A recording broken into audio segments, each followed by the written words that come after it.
స్వామి వివేకానంద ప్రపంచ ప్రథమ మహాసభలకు వెళ్ళారండి. My dear sisters and brothers of America అని చెప్పి గర్వంగా గర్జించారు ఆయన అక్కడ. స్వామి వివేకానంద చిట్ట చివరికి అమెరికా వెళ్తూ 1889లో సికింద్రాబాద్ లో మహబూబ్ కాలేజ్ కూడా వచ్చిపోయారండి. ఇది మన అదృష్టం.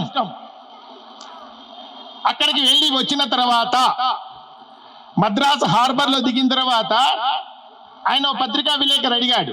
ఆయన ఏం చేస్తాడు, దిగంగానే భూమి మీద పొరలాడాడు. అక్కడ ఉన్నటువంటి హార్బర్ లో ఉన్న ఇసుకనంతా నెత్తినేసుకున్నాడు. ఏది పోయేటప్పుడు బానే ఉన్నాడు కదా, పిచ్చెక్కిందా అనుకున్నారు.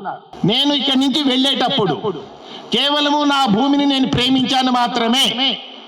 తిరిగి వచ్చిన తర్వాత ఆ ప్రేమ 1000 రెట్లు పెరిగింది.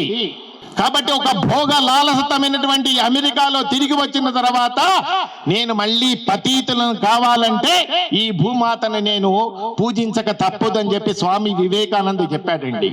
4 సంవత్సరాల తర్వాత అయినా సరే ఈ దేశానికి సేవ చేయడానికి స్వామి వివేకానంద రిటర్న్ వచ్చారండి. కానీ ఇవాళ వెళ్తున్నటువంటి యువత ఎవరైతే ఉన్నారో 4 సంవత్సరాలు కాదు 40 సంవత్సరాలైనా సరే అమెరికా నుంచి రారండి. స్కైప్ లో చూసుకోండి, అమ్మా నాన్న నేను బానే ఉన్నానని చెప్తున్నారండి. ఏమైపోతుందో తెలియదండి. వ్యవస్థ మొత్తము పాడైపోతుంది.